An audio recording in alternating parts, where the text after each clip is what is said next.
bismillaahi raxmaani raxiim duhur wanaagsan dhegaystayaal halkani waa warbaahinta afrika ee magaalada muqdisho ku soo dhowaada warka duhur ee warbaahinta afrika qodobada aad ku dhegaysan doontaan waxaa qayb ka noqonaya ra'iisul wasaaraha cusub oo codsi u diray xildhibaanada golaha shacabka madaxweynaha jubbaland oo kulan la qaatay hoggaanka ururada bulshada rayidka howlgalla amniga lagu xaqiijinayo oo laga sameeyey magaalada kismaayo ee dowlad goboleedka jubbaland dowladda kenya oo gacanta ku dhigta dad soomaali oo sharci darro ku gelaya dalkaasi hirshabeelle oo soo saartay amarra ku socda milkiilayaasha hoteellada iyo guryaha ku yaalla deegaanada maamulkaas akhbaaraadka caalamka aad ku dhegaysan doontaan warkeennana waxaa ka mid ah dibadbaxyo ballaaran oo weli ka soconaya magaalada bangkok ee waddanka tailan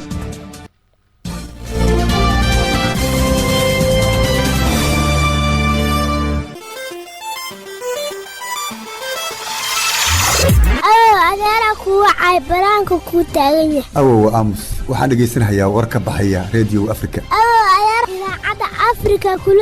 ka fur adeer albaabka ha dhegaysta warka idaacadda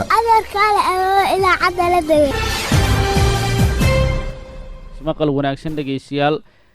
waa duhurnimo axada taariikhduna ay ku aadan tahay 20 bisha sagaalaad sanada 2020 intaad maqasheen waxaa ahaayeen qodobadii ugu waaweynaa warkeena iminkii haatanna u diyaar garooba iyagii oo intaa ka faahfaahsan aynu ku bilownay ra'iisul wasaaraha cusub ee dalka ayaa codsi u diray xildhibaanada golaha shacabka sida warbixinta warkaan uu ku dhameystirayo wariyahana mubaarak cabdalla ra'iisul wasaaraha cusub ee xukuumadda federaalka Soomaaliya Maxamed Xuseen Roble ayaa markii ugu horeysay ka hadlay xilka ra'iisul wasaaraha ee 2 maalin ka hor uu u magacaabay mudane Maxamed Cabdullaahi Maxamed Farmaajo ra'iisul wasaare Maxamed Roble ayaa marka hore waxa uu sheegay inuu ku faraxsan yahay xilka ra'iisul wasaarenimo ee dalka Soomaaliya ee loo magacaabay uuna aqbalay xilkaas waxa farxad ii ah in aan idin la wadaago in aan si sharaf iyo dareen mas'uuliyadeed leh aan u aqbalay kalsoonidii uu siiyay madaxweynaha jamhuuriyadda federaalka Soomaaliya mudane Maxamed Cabdullaahi Farmaajo iguna magacaabay xilka ra'iisul wasaarenimo ee xukuumadda federaalka Soomaaliya sidaa darteed waxaan doonayaa in aan codka kalsoonida weydiisto golaha shacabka aniga oo rajeynaya in ay isiin doonaan codka kalsoonida si aan u guto waajibaadkayga mahadsanidin sidoo kale Maxamed Roble ayaa xildhibaanada golaha shacabka ka codsaday inay siiyaan codka kalsoonida si uu u gato waajibaadkiisa shaqo wuxuuna ka rajeeyay golaha shacabka in codka kalsoonida ay siin doonaan sidaas daraadeed waxaan doonayaa inaan codka kalsoonida weydiisto golaha shacabka aniga oo rajeynaya inay isiin doonaan codka kalsoonida si aan u guto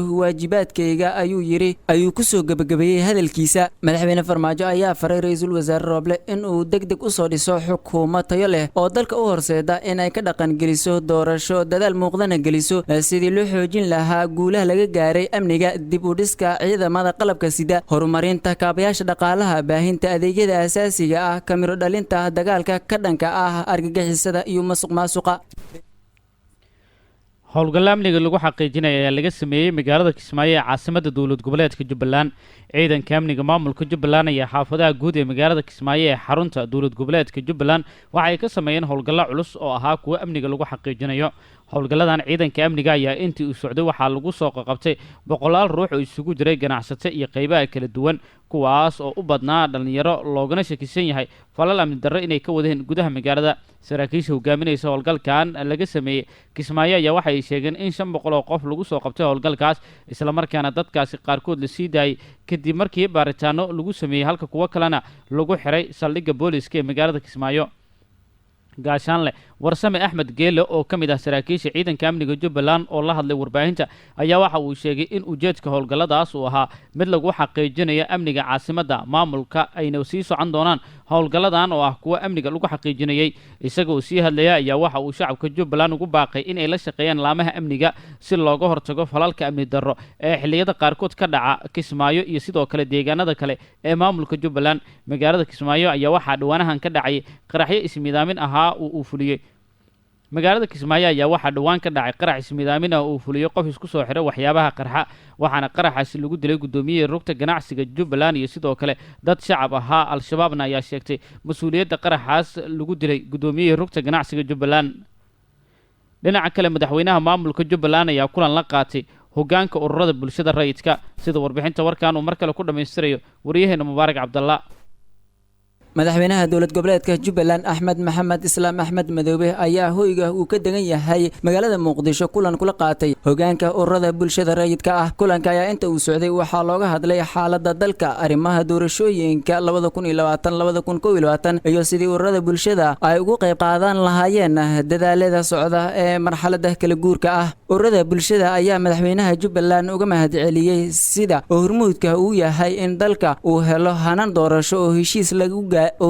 yahay, isla markaana meesha ka saaraysa walaaca ay bulshadu ka qabeen mustaqbalka dalka ee xilligan kala guurka ah. Sidoo kale hogaanka ururada bulshada rayidka ah ayaa sheegay inay dowladda federaalka ah iyo dowladaha xubnaha ka ah sidoo kale hogaanka ururada bulshada rayidka ah ayaa sheegay inay dowladda federaalka iyo dowladaha xubnaha ka ah kala shaqeynayaan sidii waxyaabaha dhiman loo dhameystiri lahaa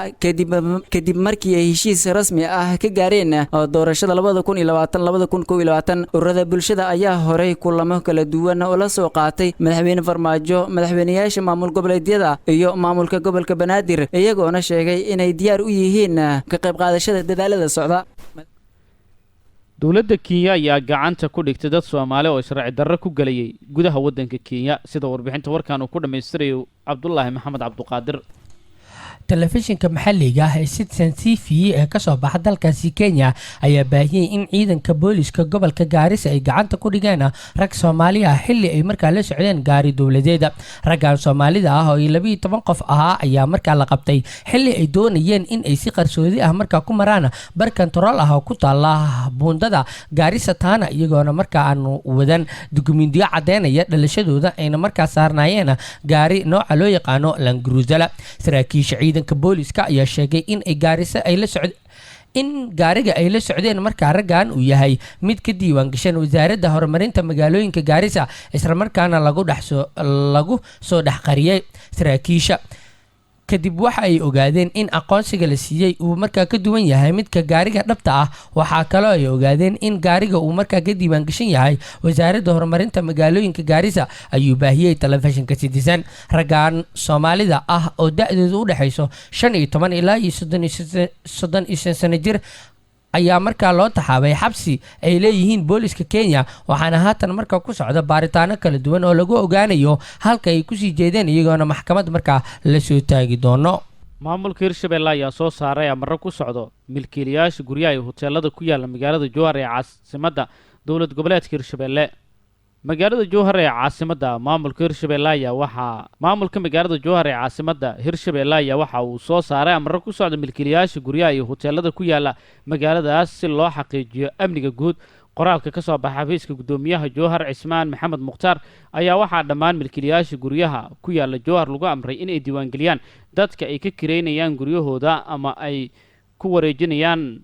sidoo kale milkiilayaasha hoteelada ayaa waxaa la furay in laamaha amniga maamulka ay la soo xiriiriyaan cid kasta oo degaysa hoteelka, waxaana la sheegay in cidda laamaha amniga iyo maamulka ka warqabin aysan dejin karin guryahaas. ugu dambeyntii qoraalka ka soo baxay xafiiska gudoomiyaha ayaa waxaa lagu sheegay in tallaabo sharciga waafaqsan laga qaadi doono cid walba oo amarkaasi jebisa. dhegeystayaal halkaad kala socotaan warkaasi door waa warbaahinta Afrika ee magaalada Muqdisho.